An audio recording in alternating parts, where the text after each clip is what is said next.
The Rhythm of Two Hearts.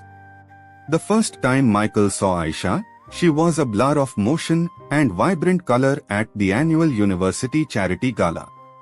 He, an engineering student buried in equations and circuit diagrams, felt a jolt that had nothing to do with electricity. She was laughing, her head thrown back, a cascade of braids adorned with gold beads catching the light. Her dress, a brilliant sapphire blue, seemed to hum with the same energy she exuded. He spent the rest of the evening trying to engineer a way to talk to her. It took 3 false starts and a clumsy spill of punch, but eventually, he found himself across from her, captivated by her quick wit and the warmth in her dark, intelligent eyes. Aisha, a budding poet and activist, challenged his neatly ordered world in the most exhilarating way. Their journey wasn't without its humps and bumps. Michael's parents, traditional and set in their ways, were initially surprised, even hesitant, about his relationship with Aisha. "She's different, Michael," his mother had said, her voice laced with an unspoken concern. Aisha, too, faced questions from her family and friends about dating someone outside her cultural background.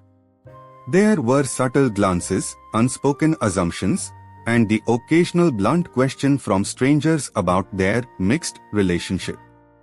But their love, a quiet, tenacious thing, grew stronger with each challenge.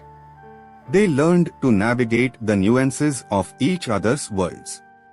Michael, who once thought soul food was just fried chicken, discovered the rich history and comforting embrace of Aisha's family gatherings, filled with laughter, loud debates, and the irresistible scent of spices.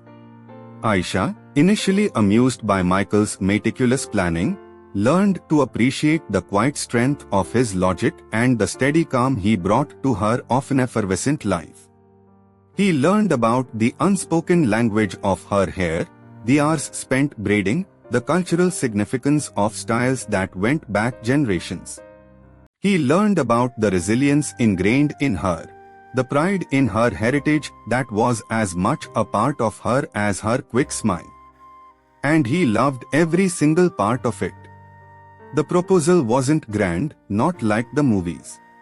It was on a rainy Tuesday evening, in their small, shared apartment, surrounded by stacks of books and the aroma of Aisha's surprisingly good homemade lasagna. Michael, nervous, stammered out the words, "Aisha, my life is so much better with you in it. Will you marry me?" Aisha, tears in her eyes, simply nodded, a radiant smile illuminating the room. "Yes, Michael. 8,000 times, yes." The wedding was a beautiful blend of their two worlds. Aisha walked down the aisle to a gospel hymn, her dress a modern take on a traditional West African print. Michael's family watched, some with newfound appreciation, as Aisha's aunt led a vibrant, joyful traditional dance that had everyone, even Michael's usually reserved uncle, tapping their feet. The vows they exchanged were simple, heartfelt, and powerful, promising a lifetime of learning, growing, and loving.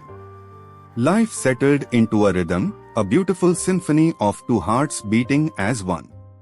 They bought a small house with a garden Aisha dreamed of filling with vibrant flowers.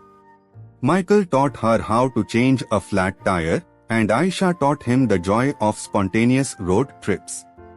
They cooked together, argued playfully over politics, and curled up on the sofa every Sunday to watch documentaries, his arm wrapped around her head resting on his shoulder. When their daughter, Nia, was born, a tiny bundle with Michael's calm eyes and Aisha's curious spirit, their love deepened in ways they hadn't imagined. Michael watched, awestruck, as Aisha patiently braided Nia's tiny wisps of hair, teaching her about her heritage. He saw his daughter's face light up when Aisha read her stories of strong black queens and heroes. And he made sure Nia knew about his family's history too, of the generations of engineers and problem solvers. One evening, as Nia slept soundly in her crib, Michael found Aisha sitting on the porch swing, gazing at the stars. He sat beside her, pulling her close.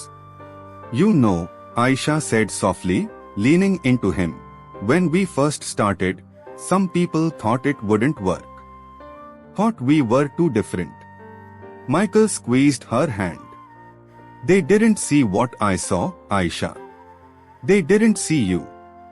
He looked at her, at the strength in her profile, the peace in her expression.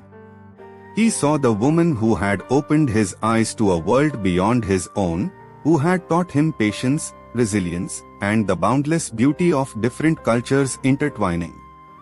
He saw his wife, his partner, the mother of his child, and the greatest adventure of his life. "You are my anchor, Aisha," he whispered, pressing a kiss to her temple. "And my wings." Aisha smiled, a tear tracing a path down her cheek. "And you, Michael, are my favorite rhythm. The perfect beat to my heart." In the quiet of the night, under the vast, star-studded sky, their love felt not just complete, but infinite. It was a love built not on similarities, but on the profound respect and adoration for their differences, creating a harmony richer and more beautiful than either could have imagined alone.